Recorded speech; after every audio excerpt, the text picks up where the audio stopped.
So Uncle Spurt is fresh back from Greece, where you can actually still buy a pint of beer for fewer than €5. Yes, that's it. Dragged me kicking and screaming back onto that goddamn plane.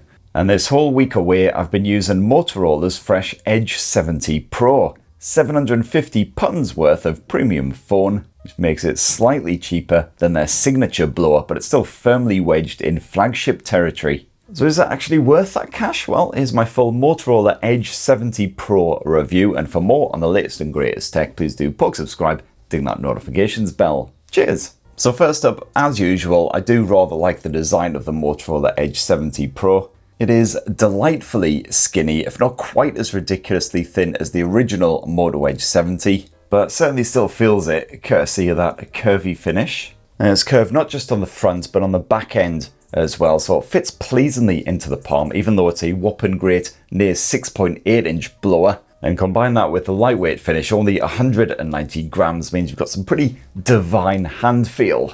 It's an almost bezel-less finish as well, especially at the left and right edges where that screen slopes away. And despite this curvature, the responsiveness generally fine. It's, a good 99% of the time. However, on occasion those curves can be slightly annoying. So for instance, good luck skimming through a video in Crunchyroll. Half the time you're really struggling to get that to work. Of course I'm doing it perfectly now that I'm actually recording the bugger. A couple of times when I've been trying to use the camera, I've noticed I've been gripping it in just the wrong way. So every time I try and hit the shutter button, it's completely unresponsive. And I did hand the Edge 70 Pro to a lovely old lady in Greece as well, so she could take a photo of myself and Mrs. Spurt, but unfortunately she had similar issues. She was getting really rather aggravated with the thing. Thought she was going to hoy it right in the Ionian Sea. Now, you don't get a pre-installed screen protector slapped on the Motorola Edge 70 Pro, but you do get Gorilla Glass 7i, which is generally quite scratch resistant. This past week I have also treated this phone with about as much respect as a dog treats a lamppost. So a number of times I've discarded it face down on a concrete surface, for instance. And as a result, that surface is coated in some very tiny wee nicks, which you can't notice most of the time, but certainly when the Greek sun was shining on it, a few of them did show up quite clearly.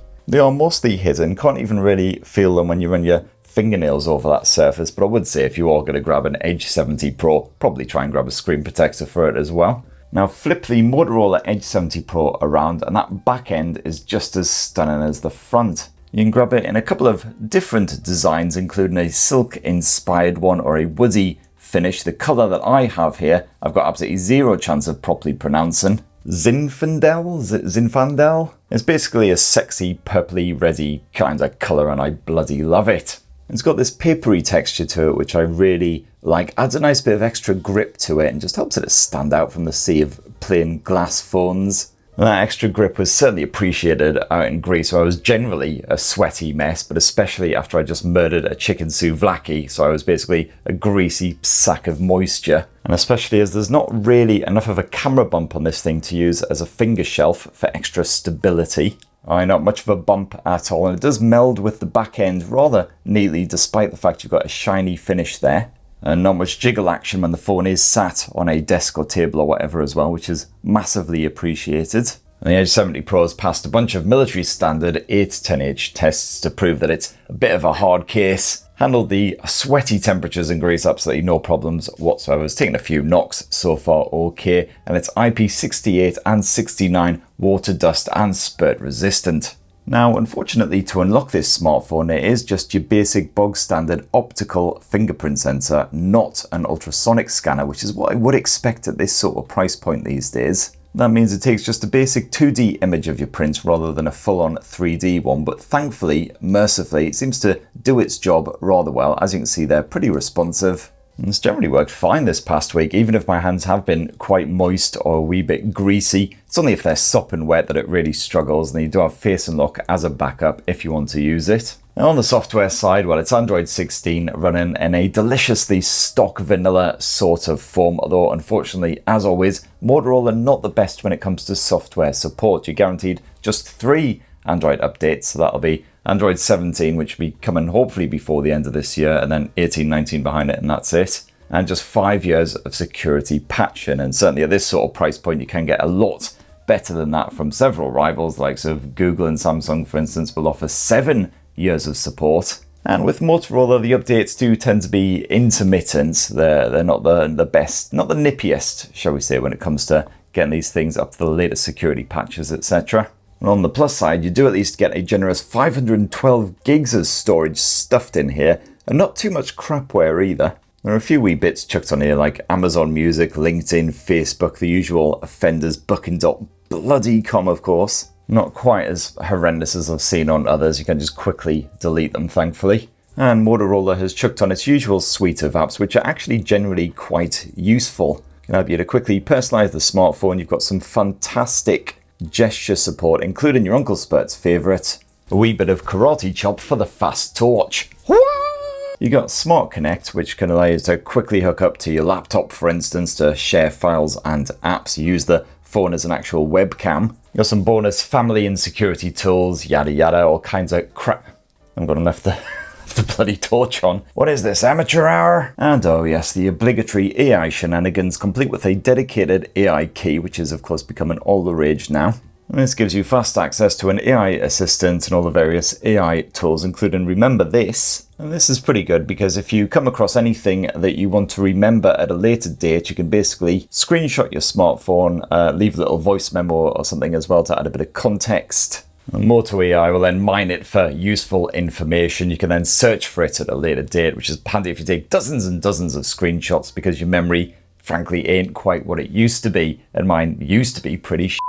You got other fairly standard stuff like Pay Attention, which basically just records anything that's been said all around you. Definitely works better at close-up distances. And a veritable Vegas buffet's worth of AI assistants as well. Not just good old Gemini, of course. You've got the likes of Perplexity and Copilot all jostling for elbow room on here. So hey, if you pop a trouser tent for artificial intelligence, then you're basically set. And if you were wondering, if you're not a massive AI fan, no, you can't remap that key to do other stuff instead. The good news is I think I only accidentally pushed it in and conjured up this AI guff the one time this entire week, so at least it doesn't get in the way and annoy you. And my only other software related gripe here on the Motorola Edge 70 Pro is that you still don't get a proper always on display, just this peak display shindiggery. Now they actually seem to be calling it sleep display these days, but as you can see you have to tap the phone or lift it in order to actually show this thing. It's not just always on. And frankly, there's no excuse for not just having that as an option, at least, especially when, spoiler alert for the battery life section, the battery life is actually pretty bloody good. Now, the screen that Motorola has slapped on this thing is a 6.78-inch Extreme AMOLED. It's slightly bigger than the original Edge 70's panel.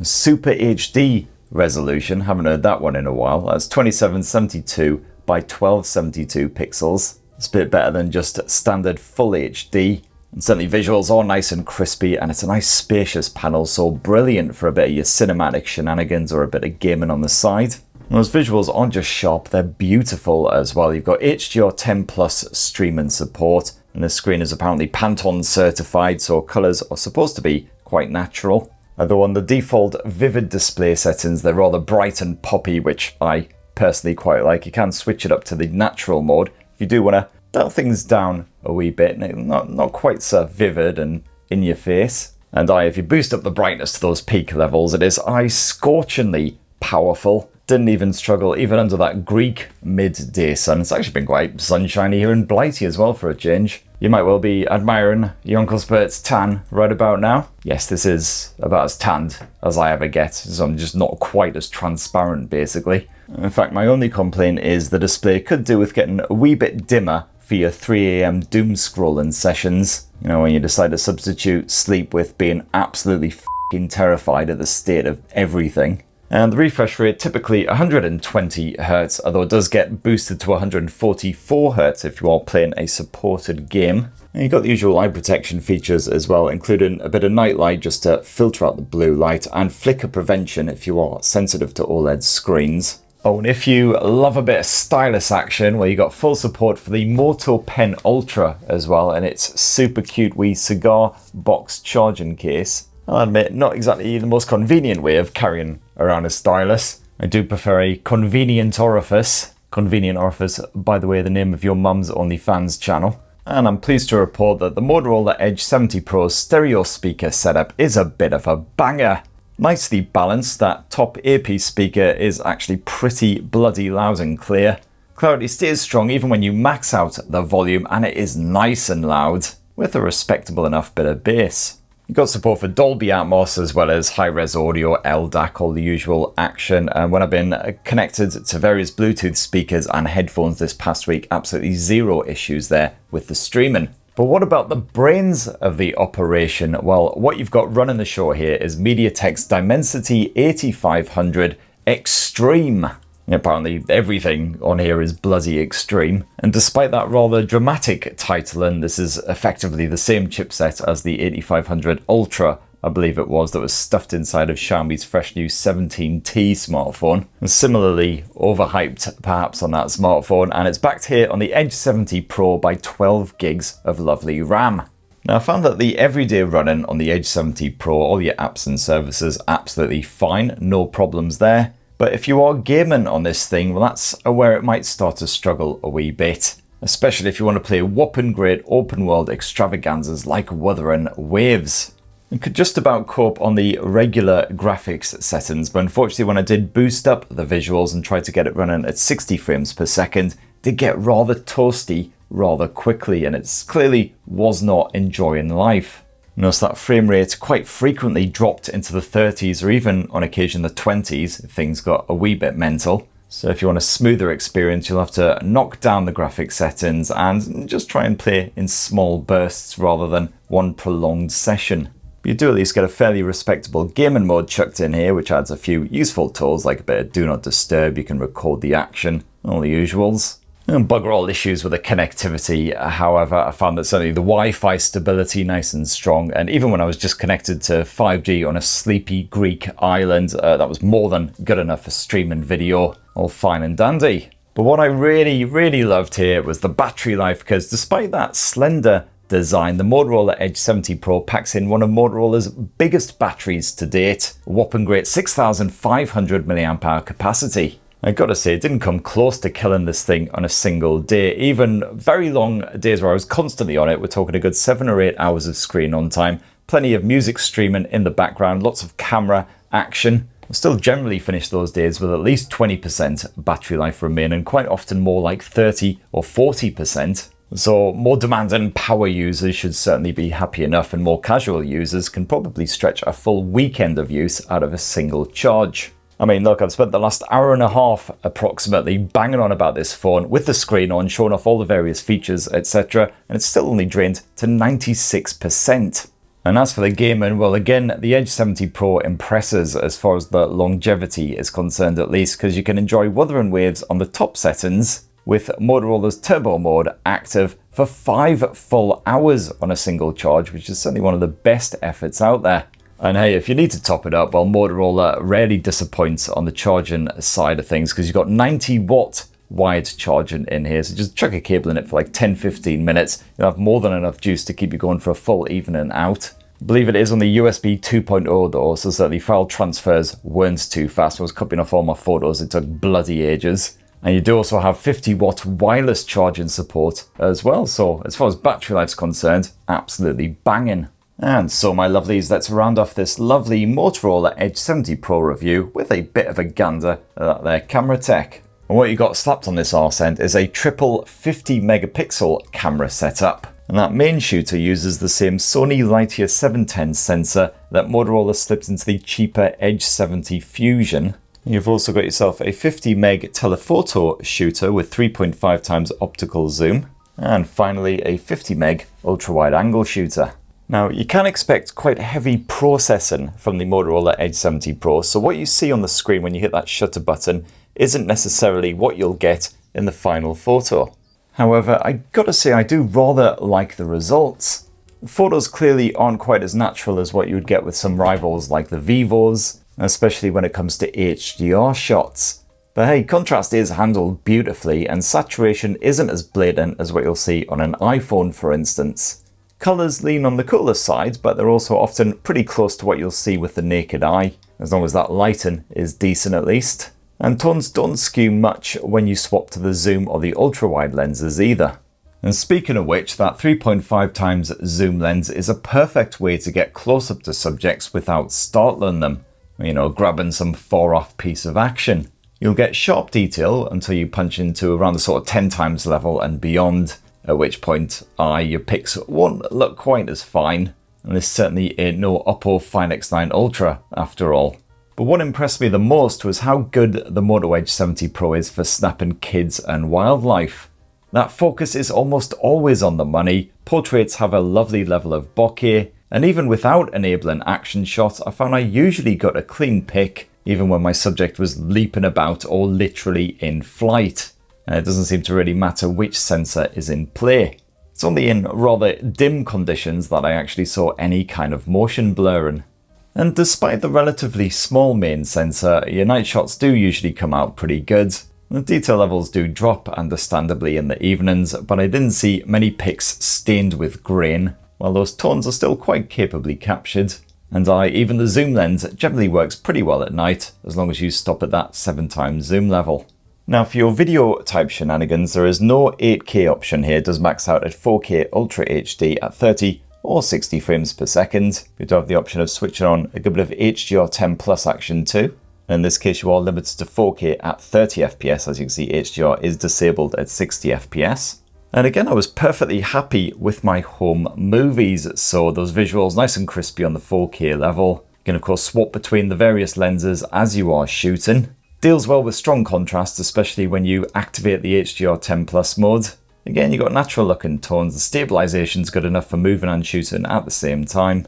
And that audio pickup nice and clear even from a distance, although if there's any kind of wind, well, just expect something like this.